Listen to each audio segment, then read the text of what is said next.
All right, Rob, let's go ahead and start up with the third step prayer, if you will, please, sir. I would love to.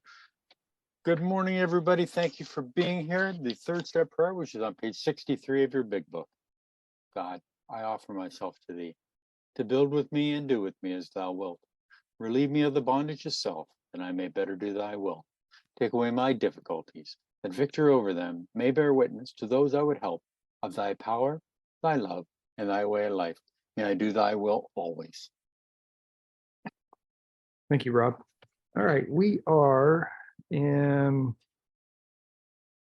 actually at a little bit about a third of the way down on page 93.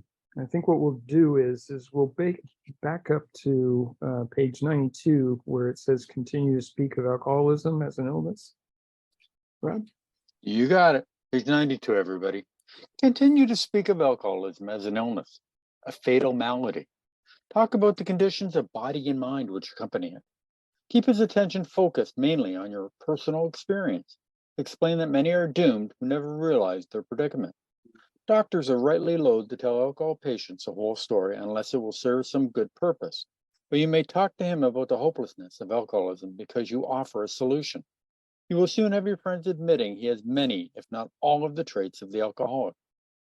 If his own doctor is willing to tell him that he is alcoholic, so much the better. Even though your protege may have entirely admitted his condition, he has become very curious to know how you got well. Let him ask you that question, if he will. Tell him exactly what happened to you. Stress the spiritual feature freely. If the man be agnostic or atheist, make it emphatic that he does not have to agree with your conception of God. He can choose any conception he likes, provided it makes sense to him. The main thing is that he be willing to believe in a power greater than himself, and that he live by spiritual principles. Well, there's a lot packed in this paragraph. One of the things I would like to point out is that it's kind of like a step-by-step kind of approach, if you will, with regard to what you might bring up as topics for a discussion with somebody that you're working with that's new or that is coming back and just needs to sit down and kind of get themselves grounded. But it tells you what to talk about and it can really why to talk about it, because you're trying to sway his attention to his own problems, issues, challenges, and tying those to the malady and the allergy. We kind of talk about it at the very beginning of this paragraph about the condition of the body and the mind.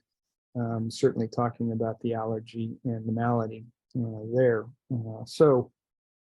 And the idea here is to stay focused on the topics that you're trying to discuss, which is obviously the allergy and the malady. We're also talking about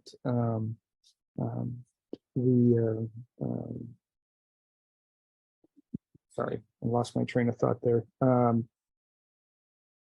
About the experience that you went through, the strength and the hope that you've achieved, and kind of working in focusing on the different things that you did that would apply to the allergy and the malady. And ultimately, you're wanting him to understand that he needs to tap into, find, and create a strong relationships with a higher power. Rob? Yeah. So page 93, everybody. When dealing with such a person, you had better use everyday language to describe spiritual principles. There is no use of rousing any prejudice he may have against certain theological terms and conceptions about which he may already be confused. Don't raise such issues, no matter what your own convictions are. So there may be some objections, there may be some resistance, some revelation. Bottom line is that we're talking about spiritual principles, not religion, and being very careful about how you talk about it, not to get too preachy, if that's a good word to use here, and try to keep it as on topic to a higher power, and in his terms or her terms. Rob? Yep. Your prospect may belong to a religious denomination. His religious education and training may be far superior to yours. In that case, he's going to wonder how you can add anything to what he already knows. But he will be curious to learn why his own convictions have not worked and why yours seem to work so well. It may be an example of the truth that faith alone is insufficient. To be vital, faith must be accompanied by self-sacrifice and unselfish constructive action. Let him see that you are not there to instruct him in religion. Admit that he probably knows more about it than you do, but call to his attention the fact that however deep his faith and knowledge, he could not have applied it, or he would not drink. Perhaps your story will help him see where he has failed to practice the very precepts he knows so well. We represent no particular faith or denomination. We are dealing only with general principles common to most denominations. Yeah, so he may be an example of the truth that faith alone is insufficient. So you've got somebody that potentially is very strong in their religion. They're devout in what they do with regard to going to church, etc. And they may try to say that I have a very strong faith. I have, religion. It's not working. But the point being is that we haven't, this person at this point, and what they're trying to say here, hasn't applied the faith and their higher power in an appropriate manner in which to find that inner strength that we're looking for and use it accordingly. Rob? Yeah, there's some great points here that I really want to bring out, and I'm just trying to catch up to my stuff that I'm doing here. To be vital, faith must be accompanied by self-sacrifice and unselfish constructive action. Well, where else did we hear that? How to perfect and enlarge our spiritual life, which was on page 14 and 15, through work and self-sacrifice. I'll read that one more time. How do we perfect and enlarge our spiritual life? Page 14 and 15, through work and self-sacrifice. That's important. Now, let's also take a look at page 27 for a second. Okay. Upon hearing this, our friend was somewhat relieved, for he reflected that after all, he was a good church member.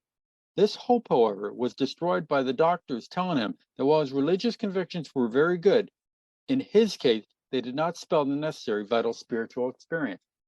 Now, who do we know this happened to? Dr. Bob.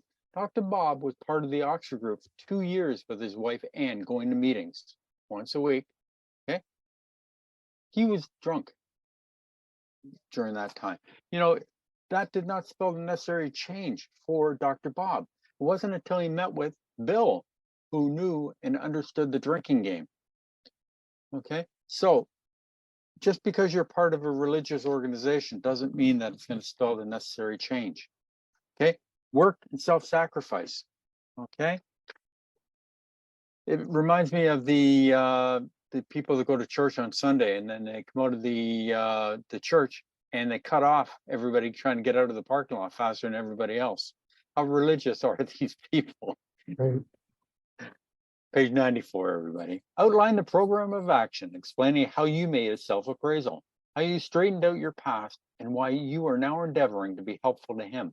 It is important for him to realize that your attempt to pass this on to him plays a vital part in your own recovery. Actually, he may be helping you more than you are helping him. Make it plain he is under no obligation to you, that your hope only that he will try to help other alcoholics when he escapes his own difficulties. Suggest how important it is that he place the welfare of other people ahead of his own. Make it clear that he is not under pressure, that he needn't see you again if he doesn't want to. You should not be offended if he wants to call it off, for he has helped you more than you have helped him. If your talk has been sane, quiet, and full of human understanding, you have perhaps made a friend. Maybe you have disturbed him about the question of alcoholism. This is all to the good. The more hopeless he feels, the better. He will be more likely to follow your suggestions. Yep, and so a couple of points here. Outlining the program of action. Okay, that is the 12 steps, and we've got that in this book. So if you were to have the book handy with you to begin to start to outline things, you don't have to sit down and have everything memorized. You've got it right now in your hands in the book, and outlining it is just kind of touching on it lightly as far as um, trying to do a thorough and accurate outlining of the program. Um, and talk in terms of how you applied the program and how it straightened out your past and why you are now endeavoring to be helpful to him. Now, that really is the point here, and they've said it. They say it a couple of times in here. Is it's really it's to help keep you sober. The fact is that you working with others, sure, it really helps them in the long run, but in the immediate sense, it actually helps you to remain sober, and that's important. And it's important to kind of demonstrate that for this person so that you can also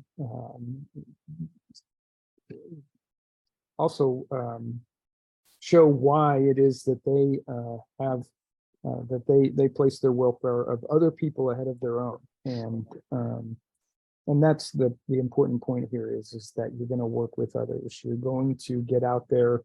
You're going to find alcoholics that are in need, and you're going to help them find the program, work through the program, and themselves become sober and recover from alcoholism, all in the at the same time strengthening and helping your own sobriety and recovery.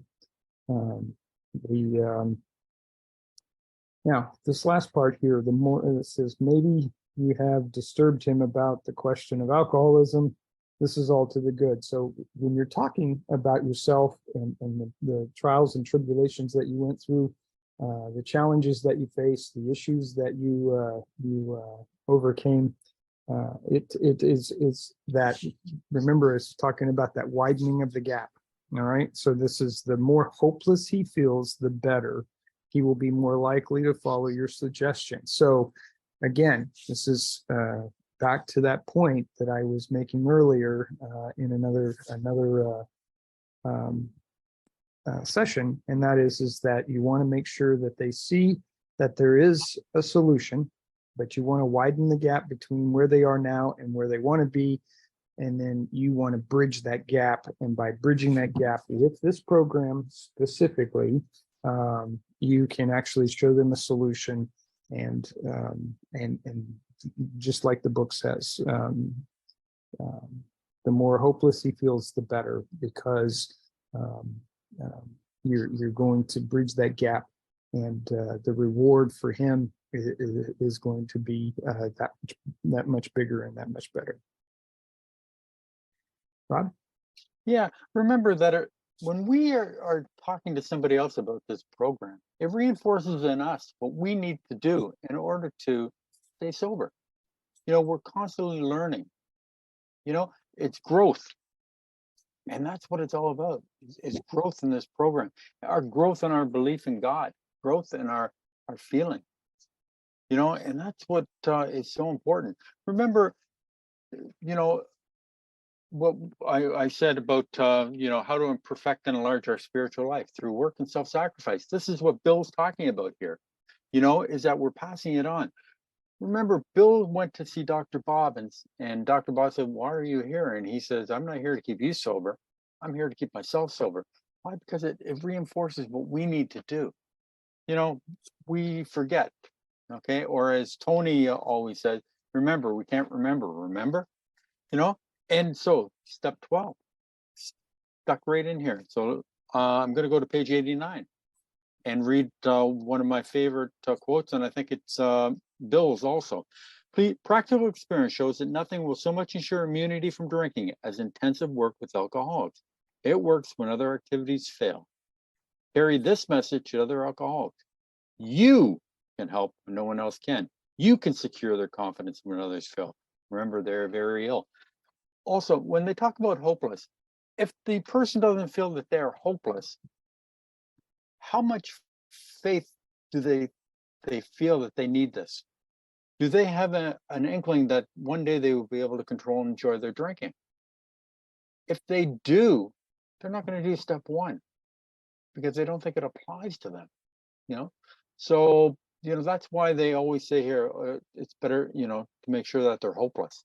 When we're at the bottom of the barrel and we don't see any way of getting out of that hole, you know, we are looking for people to help us. I've heard that the first thing we gain coming into this fellowship is humility. I don't know what to do. I've tried everything on my own to do it. Help me.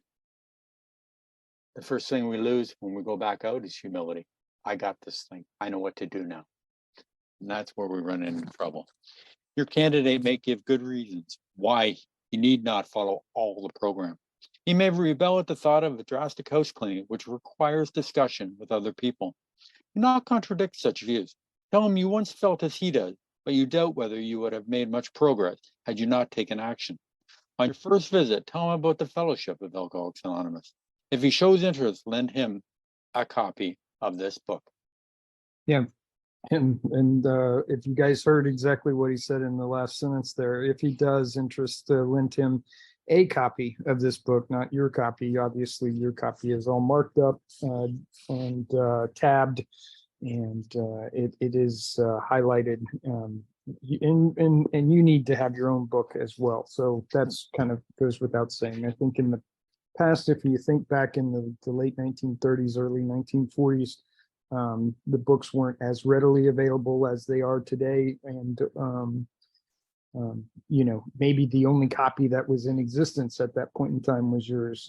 So again, just as a qualifier here, and I think this is nice. The one thing about AA is that you can get a book no matter what. There are people out there willing to send you a book, give you a book, buy you a book. So I can tell you that there's never the excuse that you can say that you didn't have enough money for a book and therefore couldn't get one. And they're not really that expensive to begin with. But back to the crux of this paragraph. He may give you reasons why you need not follow all of the program. Again, we've got a lot of people that out there feel like that they can pick and choose from the program as to what they do and what they don't do and that type of thing. And this is one of those programs where it has to be followed specifically and completely. Now, instead of saying that, you have to follow the whole program, just use the example here and tell them that about yourself and about how you followed the program specifically, and that you wouldn't have gotten where you are today had you skipped part of the program, which is whatever steps or thing that might be out there. So I can't overemphasize enough that what we're reading right now is a step-by-step approach for somebody to take, I don't know, Rob, maybe 20 minutes and kind of take each of these paragraphs, write down either a word or a sentence, kind of what it ends up doing is it gives you a script that you can use when you sit down when you're sitting down for the first time to really talk about the program with an individual as to what you should do. As and it unfolds. It's just a really nice guide and telling you what it is that you need to do to work with somebody. So you don't even have to figure out what is it I should say to this person, how should I approach this person, what do I do if, that kind of thing. If you have the script and you follow it, and it doesn't have to be to the letter. Obviously, this is just one approach of explaining the program, and certainly with the stories and the discussion, it could go in a couple of 3 different directions in any given part or place in the discussion. But if you have that script, and you've really kind of reviewed it and gone over it, that type of thing, it really does help you. You don't have to, figure it out on your own. It's right here in front of you. It's right there, and I it's a very good way to approach a person and sit down and talk with them. Sorry guys, we got deer in the backyard. So anyway, Rob, Is it a doe, a deer? A female deer? It's little ones. They're little guys. On your first visit, tell him about the Fellowship of Alcoholics Anonymous. Tell him where the good meetings are. Tell him where he's going to be able to learn, or her. Let them know, what's going on. Introduce them, teach them a little bit about what a lot of people come into the fellowship, and I'm speaking from personal experience. I knew I drank too much, but I didn't know why I drank too much. And it took months and months before somebody ever said in a meeting, a speaker meeting, where they got up and they said, you know what, whenever I take a drink, I get thirstier. And I mean, I was in the fellowship for a long period of time before I heard that. And I went, yeah, I relate to that. When I knew that once I started drinking, that I could not, that was it for the night. But I didn't know why. I didn't know that I had an allergy. The phenomenon of craving, that, my body craved more.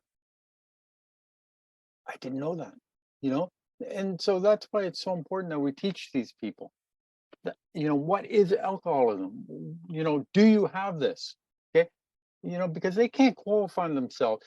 They think they have a problem with alcohol, and that I know I came to the rooms in order for you people to teach me how to drink like a gentleman, so that every time I drank, I didn't get insanely drunk. Not knowing that, what abstinence was, I was beyond the point of human aid, and that this allergy, my only option was abstinence. And I'll be honest with you, it took a long time, at least 9 months, if not longer, until somebody told me that, which is sad, really, when you think about it. I wasn't taken through my steps until, I was 9 months into the fellowship. Somebody came up to me and said, Rob, I know somebody that will take you through the book. My sponsor had no, he wasn't going to take me through the book. He wasn't taken through the book. So why would he take me through the book? And this is what happens, for a real alcoholic, that could kill them. We don't always have 9 months. Okay. Some people do. Some people come into the rooms, they quit drinking, never to drink again. It's enough for them. Do they have the allergy? Do they have the malady? That's not up for me to say. But I know I had no defense against that first drink. I know I had the allergy because when I took a look at my drinking career, that once I took any alcohol, whatever, into my body, phenomenal craving developed. I was off to the races. And these are things we have to teach these people. And when we are teaching other people, it reinforces in us. Step 12 is so important for all of us, everybody. Top of page 95. I'm getting off my soapbox now, people. Unless your friend wants to talk further about himself, do not wear out your welcome. Give him a chance to think it over. If you do stay, let him steer the conversation in any direction he likes. Sometimes a new man is anxious to proceed at once, and you may be tempted to let him do so. This is sometimes a mistake. If he has trouble later, he is likely to say you rushed him. You will be most successful with alcoholics if you do not exhibit any passion for crusade or reform. Never talk down to an alcoholic from any moral or spiritual hilltop. Simply lay out this kit of spiritual tools for his inspection. Show him how they worked with you. Offer him friendship and fellowship. Tell him that if he wants to get well, you will do anything to help. And this is a great way to increase kind of this, I really want what you have kind of feeling, and that is to be a little bit less uh, passionate in the sense of trying to crusade and force it, push it, that type of thing. If you're being a lot more just matter of fact and willing to walk away from it at this point, he'll say, wait a minute, I want to talk more about this. Well, now what you've done is you've increased his interest, and now they want to know more. So at that point, you can really get into some of the things that really helped you in the program, and by talking about yourself, talking about how it helped you and what it did for you, you're gaining the buy-in from this individual, and it's a good feeling for both as you kind of start to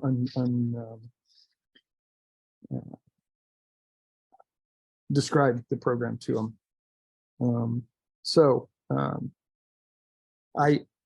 I would say that some excitement is certainly good, but over exuberance is not. So you kind of have to temper what you're feeling and how you're describing and approaching the program itself. But being a friend and talking about the groups that you are a part of, and perhaps they might want to experience that, is certainly a great way to get them kind of slowly built up in confidence and trust with yourself, and then also finding other people that they can become friends with, or actually see how the program is working for more than just yourself. Rob? Yeah. Do not exhibit any passion for crusader reform. Remember Bill, when he first started going out, he was hitting everybody with his white light experience. It took a while for Dr. Silkworth to say, hey, Bill, instead of hitting him with the white light experience, hit them with the medical. Deflate their ego. Let them know that, that they are suffering from an illness. And I love here, lay out the spiritual kit of tools for his inspection. As our friend Bill always says, he needs power tools because we lack power.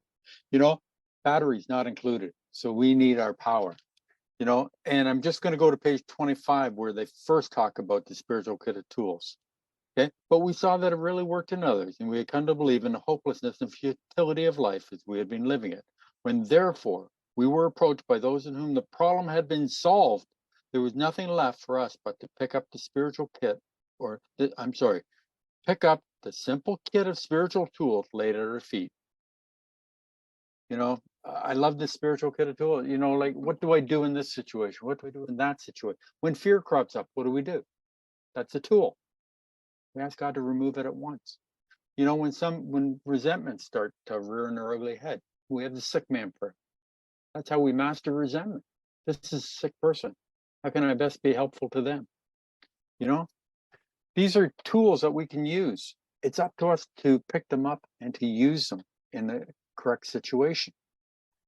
Page 95. If he is not interested in your solution, if he expects you to act only as a banker for his financial difficulties or a nurse for his sprees, you may have to drop him until he changes his mind. This he may do after he gets hurt some more. Yeah, it's real quick. You honestly, if you can tell if a person is really genuine in wanting to actually learn more about the program, they want to see how it might work for them, and in that regard, that's a person that you want to work with and stick with. But if this person is really out to just kind of utilize or use your resources in whatever manner, it's probably time for you to second guess exactly what you're working with as far as the person is concerned, and you may have to move on, because the last thing you want to do is to be used by this person in an effort to just prop them up and support their drinking escapades.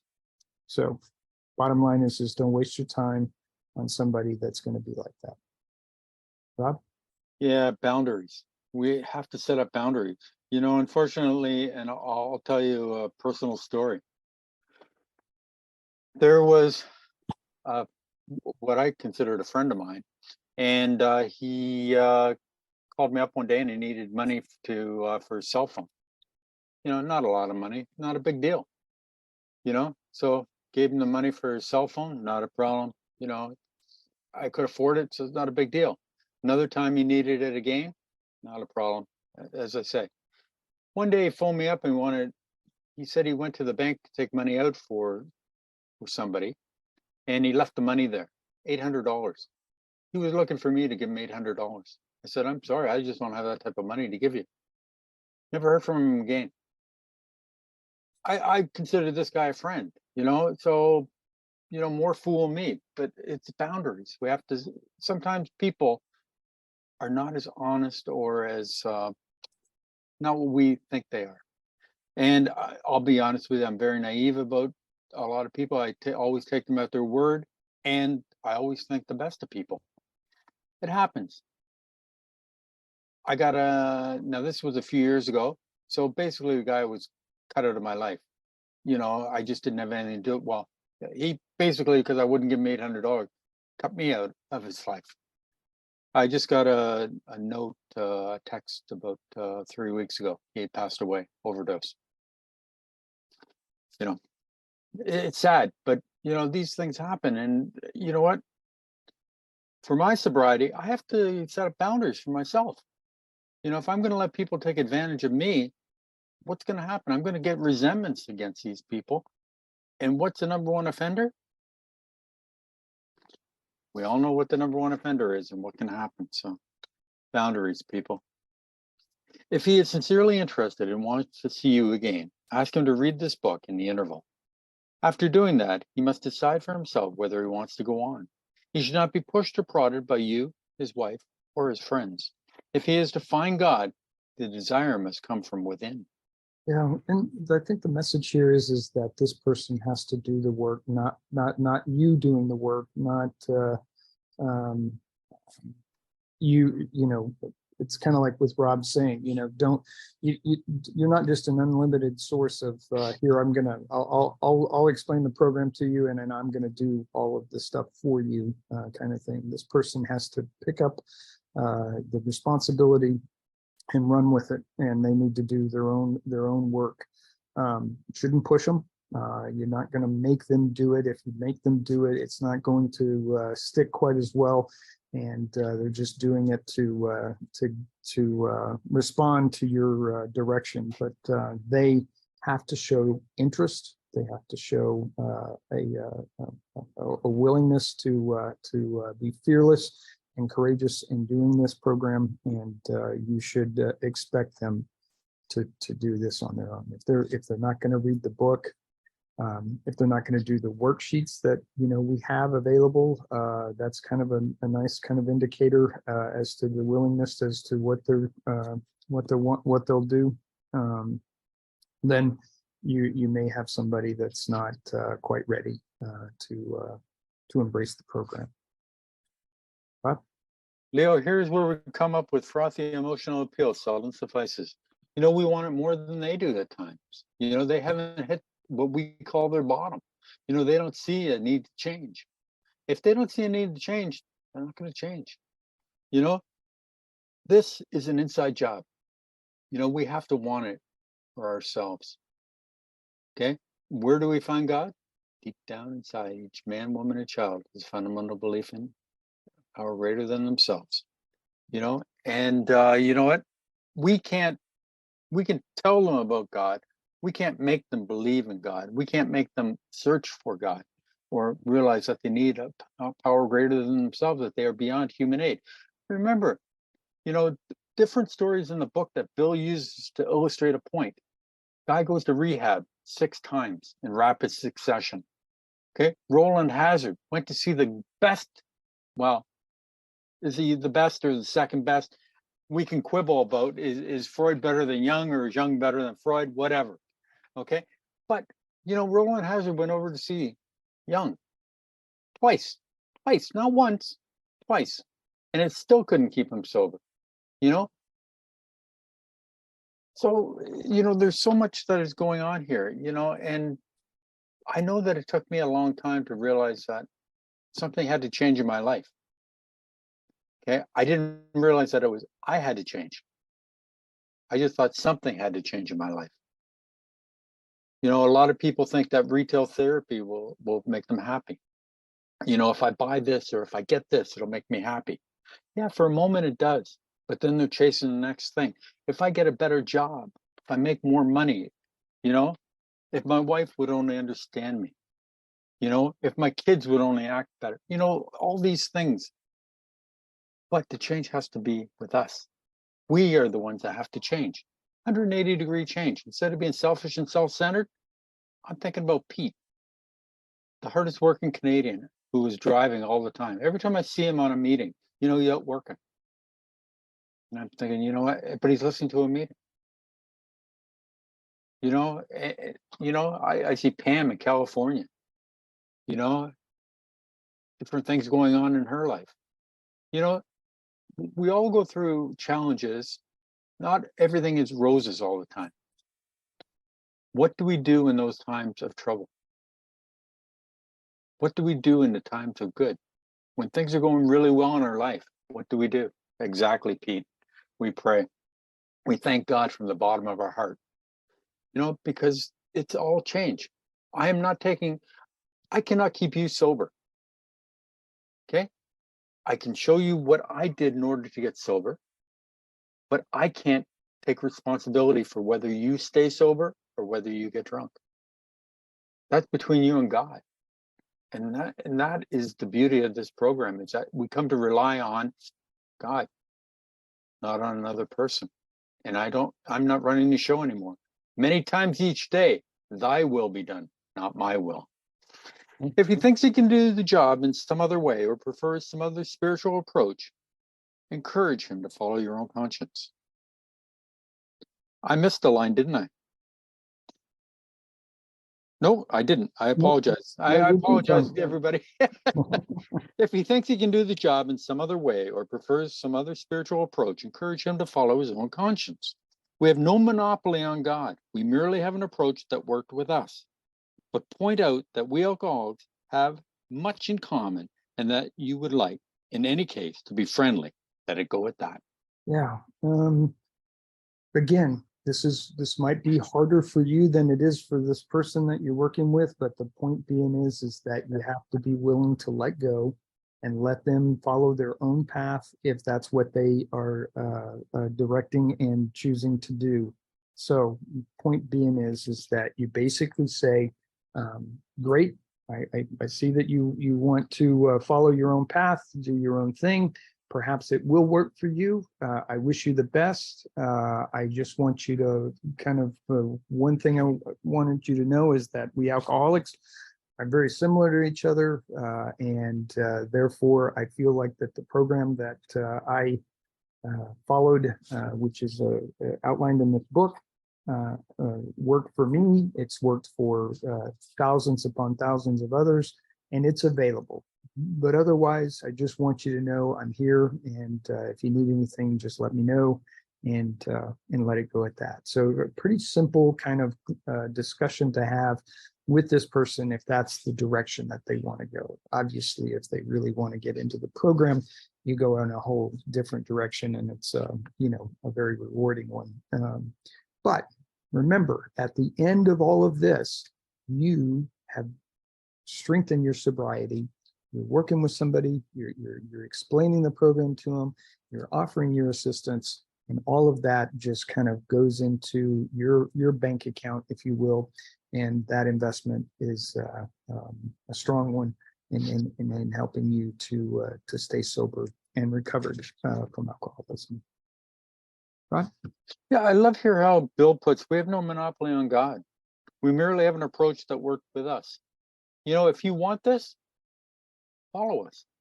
Follow us and along the path that we took, and you will get the same results that we got. But if you have something else that you think will work, by all means, go try it. If it doesn't work, I'm always here. Come back to me. I'm more than happy to help you. I've got a note at the top of this page, and it says, this is your first visit. Take it slow. Do not ram this program into them. In other words, you have to do this and you have to do that. You have to change your whole life. And people are just most people will run and say, what? No, I'm not doing that. Alcoholics don't like to be told what to do. That's why in this book, it's all suggestions. We know they're not suggestions. You have to do this in order to get what they got. But the way they word it is it's a suggestion. Okay? Just try this and, see if it works. Page 96, everybody. Do not be discouraged if your prospect does not respond at once. Search out another alcoholic and try again. You are sure to find someone desperate enough to accept with eagerness what you offer. We find it a waste of time to keep chasing a man who cannot or will not work with you. If you leave such a person alone, you may soon become convinced that he cannot recover by himself. To spend too much time on any one situation is to deny some other alcoholic an opportunity to live and be happy. One of our fellowship failed entirely with his first half dozen prospects. He often says that if he had continued to work on them, he might have deprived many others who have since recovered of their chance. Yeah. So it's really just kind of a closing paragraph here to just reinforce to you that if this person is unwilling, unwanting, is not responding, don't waste your time. And there are plenty, and I mean plenty of other people out there that would be that are in need and would welcome your assistance and friendship. So you just stay a friend of this person. You offer to be out there in the future, but you basically move on if in fact you have this person that does not want to respond to what you're offering. It's pretty simple. It's pretty well said, Rob. I don't know what else to add. Yeah, it is. We can't force this on other people. They must want it. If they don't want it or they're not ready for it, they don't think they have a problem. No matter what we say, it's not going to change their mind. So remember Jim, we worked with him each time he wanted it. So they worked with him. He wanted it.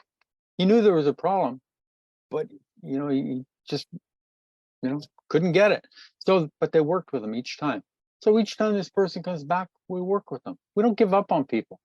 Okay. They might, not want it at this moment. And the thing is that sometimes we want it more than they want it. And we, chase them down, we text them, we phone them, we go looking for them. You know what? And all they do is they try to ignore us and try to, they don't answer the messages, the texts, stuff like that. Don't forget that Bill let people live in his house for a long period of time. Bill Cousins, who committed suicide in his home, he was selling Bill and Lois's good clothes out on the street in order to get money to drink.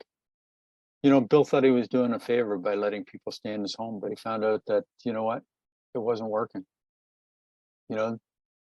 Some people would take advantage, but, these people had nowhere else to go, but they weren't getting sober. So Bill knew it wasn't working, but, him and Lois wanted to help as many people as possible. We want to help people as much as possible, but if they're not getting sober, what are we doing? What do they want? Do they want to get sober? Suppose now you are making a second visit to a man. He has read this volume and says he is prepared to go through with the 12 steps of the program of recovery. Having had the experience yourself, you can give him much practical advice. Let him know you are available if he wishes to make a decision and tell his story, but do not insist upon it if he prefers to consult someone else. Okay, so a couple of things here. We're changing gears a little bit. We've got somebody that is willing and that is wanting to go through the program. So you have an opportunity now to advise them and help them, assist them through the program itself. And at the same time, they may come back and say that they're interested in doing this, but they've found another person that they want to go with. And again, we're still kind of in that transition from somebody that doesn't want to do the program to now somebody that does want to do the program, but they want to work with somebody else. Again, you just offer yourself up as a friend. But at the same time, we're also talking, and there's the two types of people here. One, that they want to work with they want to do the program and they want to work with you, or they want to do the program and they want to work with somebody else. In either case, you've done a great service to the individual, and you've assisted yourself. You've got them going, and you're ready to move on. Now, one of the other things here is that we're talking about being through the 12 steps. If you're still working through the 12 steps, you still can provide service to another person. So I'm gonna kind of do a qualifier here. If you've got 2 weeks of sobriety, you can help to somebody who has 2 days of sobriety, and you can actually pick up this book. You can show them the program. You can work with them as far as that goes. And in that, you are also working on the program yourself. So don't think that you have to wait until you're completely through the program before you actually assist somebody. In this case, to try to take them through the program, it is beneficial if you've already been through it. But it isn't an absolute. You could be on step 5 or step 6 and 7 or step 8 or step 10 as far as that goes, and working your way through the different things, and you still can provide assistance to somebody. You've got it right here in the book. Once you've kind of got the idea and the approach and the things that you need to do, you can turn around and share that with another person. Rob? Yeah, the only thing is that you can't pass on what you don't know. And that's why. But, you know, the thing is that somebody 2 weeks into the program, for somebody first coming through the door, how do you get 2 weeks? You know, somebody that's got 20 years, how can you relate to them? You know, you can't. But somebody that's got 2 weeks, it's like, how did you do it? What did you do? Well, I put the plug in the jug and I came to 90 meetings in 90 days. No, that's not true. Sorry, my sense of humor gets the better of me sometimes. But the idea is hey, I humor myself. What can I say, people? You can't entertain yourself. What do we do? But you know, the thing is that, you know what? You can help when sometimes nobody else can. And if they choose somebody else to go through the steps with, so be it. You have led them to there, and they've seen enough in you to want to keep moving forward with the fellowship and the program. So good for you. He may be broke and homeless. If he is, you might try to help him about getting a job or give him a little financial assistance. But you should not deprive your family or creditors of money they should have. Perhaps you will want to take the man into your home for a few days, but be sure you use discretion. Be certain he will be welcomed by your family and that he is not trying to impose upon you for money, connections, or shelter. Permit that, and you only harm him. You will be making it possible for him to be insincere. You may be aiding in his destruction rather than his recovery. Sorry, I wanted to get that last line in there, Leo. Yep, you got it, and thank you. The idea here is that you want to provide some assistance to this person if you are in a position to be able to provide that additional assistance. And that if you're talking financial, maybe a bed for a night or two, something like that, that's fine. But the other side of this is that you want to make sure that you have cleared it and or arranged it with family members, people that would be impacted by this. You certainly don't want to create a problem in that regard with other people in your life. At the same time, we're talking also this financial assistance. You certainly don't want to take away from your ability to pay your mortgage, your rent, your utilities, any kind of bank loans that you might have, etc. So bottom line is that think about it.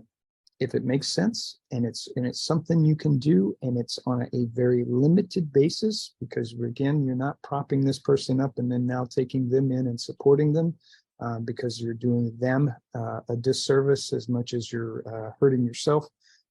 You can do this.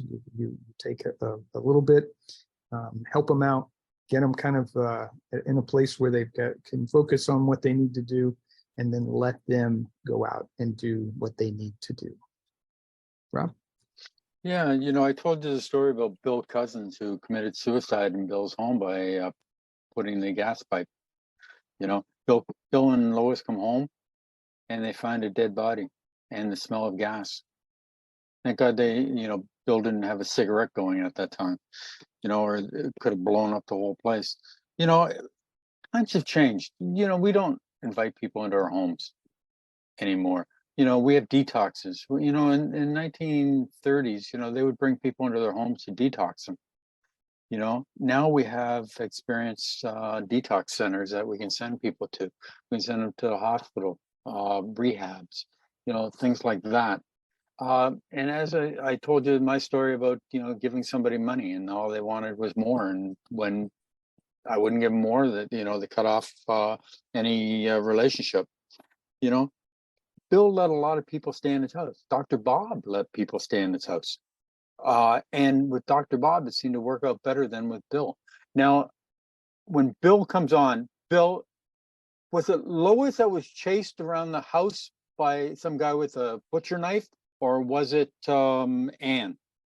When you come on in a couple of moments, hopefully Bill can fill us out on that story.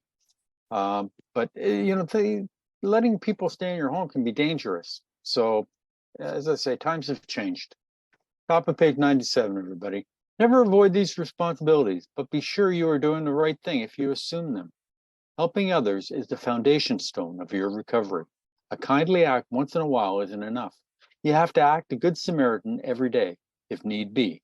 It may mean the loss of many nights' sleep, great interferences with your pleasures, interruptions to your business. It may mean sharing your money in your home, counseling frantic wives and relatives, innumerable trips to police courts, sanitariums, hospitals, jails, and asylums. Your telephone may jangle at any time of the day or night. Your wife may sometimes say she is neglected. A drunk may smash the furniture in your home or burn a mattress. You may have to fight with him if he is violent. Sometimes you will have to call a doctor and administer sedatives under his direction.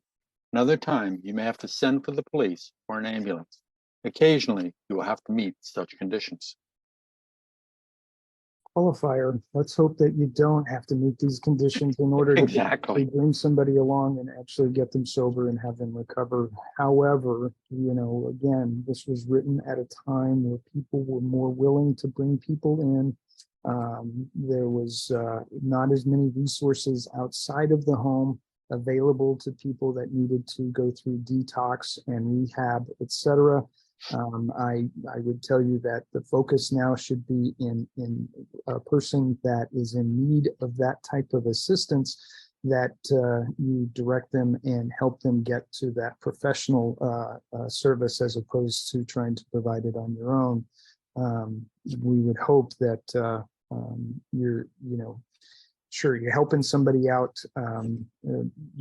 This is when you read this, the first thing that I find is that I think that somebody that would be in this particular situation is doing this full time.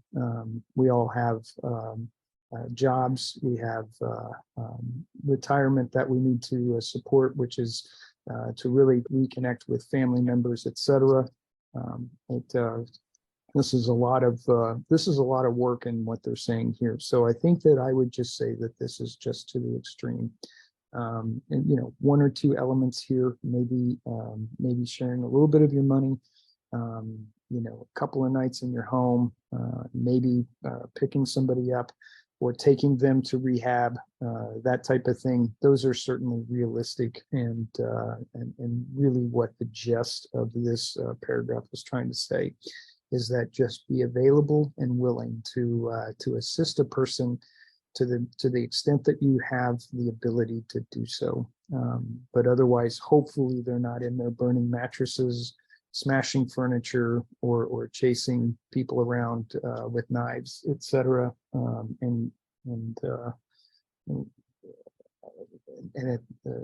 Or anything else that might go with that. Rob? Yeah, it was Ann Smith that was chased with the butcher knife. So I thought I'd bring that in. Leo, it is 12:55. Can we bring Mr. Bill in? Yes, sir. Let's do that. Thank you. Yeah, hi, this is Bill, alcoholic from New Jersey. Good job today, guys. Thanks for the meeting. Yeah, like you just said, it was Ann Smith that was chased around with a knife. There was some guy that they were trying to help get sober. His name was Eddie Riley. And he's in the book, Dr. Bob and the Good Old Timers. They locked him upstairs in the bedroom to keep him from going out and drinking. And he climbed out the window and slid down the drain pipe, and they had to chase him up and down the street. And all kinds of crazy stuff was going on in the beginnings of AA. And he chased Dr. Bob's wife around the house with a butcher knife. And she locked herself in the upstairs bedroom so he couldn't get her. And he was standing outside the door rambling about what he was going to do with the knife. And Bill had to run up the stairs and take the knife away from him. I mean, there was all kinds of crazy stuff going on in the beginning. Now, who knows? Maybe somebody chased Lois around too, but I'm not aware of that. But it could have happened. It wouldn't surprise me. These people were like real nutty alcoholics in the beginning. You know, this wasn't just somebody, you know, a businessman that had too much to drink and was trying to get sober. These are like really, really low bottom drunks that had a lot of mental issues going on. Yeah, so it was Dr. Bob's wife, Ann, that got chased around with the knife. Anyway, this chapter here, what Bill's doing, he's trying to give us some suggestions or some instructions on how to work with somebody, what you're supposed to do with them. And like was pointed out, he says, give them a copy of your book. Don't give them your copy, give them a copy. You know, back when this book was written, nobody had the book yet when the book was written, because it had to be written before the book was printed. So they thought that everybody was going to be walking around with a brand new book in their hand. And today, if you look at people's big books, they got 9,000 notes scribbled all over them. I can't even read half of my own notes. I can imagine if I gave this book to somebody else, it would really confuse them. And you could have pages ripped out and sticky notes and all that kind of stuff all over it. And if you give somebody your book, they're probably going to throw it away, because people in AA have a tendency of falling off the face of the earth. You're going to lose all your secret notes and your contact information and whatever else you have written in there. So don't give them your book. Give them a copy of the book. You know, like Leo pointed out, there's a lot of people in AA that are willing to give people books. Some groups have like a whole box of books that they'll pass out to newcomers when a newcomer shows up and that kind of thing. And there's people that drive around with a box of books in the back of their trunk. You know, so if they run into a newcomer, they can give them a brand new book. That's basically what they meant. Give them a brand new book. Don't give them your book with all your notes in it. Because if you never see it again, you're going to lose all the notes that took you years and years and years to put in the book, and then you're going to lose all your stuff. So don't give them your book. And basically, he's just giving us some ideas here or some instructions on what to do with the new person, how to deal with them. Basically, if they don't want the program, don't try to beat them over the head with the book. That doesn't work. We can't force this on anybody. And again, you have to have it in order to give it away. Like Rob said, you can't transmit something that you don't have. If you have not been through the steps, in my opinion, you should not try to take someone else through the steps. So it says on page 96, he has read the volume and is prepared to go through with the 12 steps of the program of recovery. That's somebody who's already read this book and they're willing to go through with the 12 steps. Then it says, having had the experience yourself, you can give them much practical advice. You've had the experience of going through the steps and had your spiritual awakening or spiritual experience. That's when you're ready to take someone through the steps. You can help someone without going through the steps. You can tell them where there's meetings. You can greet them at the door. You can show them where the coffee pot is. You can show them where the literature is. You can introduce them to people in the meetings. You can tell them what you did that you didn't have to drink today. But if you're going to take somebody through the steps, you're supposed to have been through the steps yourself. No, don't start trying to take somebody through something that you haven't been through. You can't give it away if you don't have it. First, you have to have it, then you can give it away. I like to use the example of a doctor. If I'm going to a doctor, I don't want a doctor operating on me that's only been halfway through an operation. I want a doctor operating on me that's been all the way through an operation and completed it and been successful at it. You know, that's me. I mean, if you want to go to a doctor that hasn't done an operation yet, that's only been halfway through it and says, yeah, but I have a book that tells me how to complete it. Yeah, that's fine. You ain't touching me. I want somebody that's been all the way through this so they can explain to me what's going to happen when I get to the end of this process and I have a spiritual awakening or a spiritual experience. If they haven't had that yet, that they can't transmit it to me. That's just my opinion. That's the way I believe it. That's really all I got. Thanks a lot for letting me share. Bill, thank you so much. Thanks, It's Bill. always Hold incredible. that thought. I'll be right back, patient. I'll be. Okay, thanks, everybody. Let's go ahead and close out with the Serenity Prayer. Serenity prayer. God, grant me the serenity to accept the things I cannot change, courage to change the things I can, and wisdom to know the difference.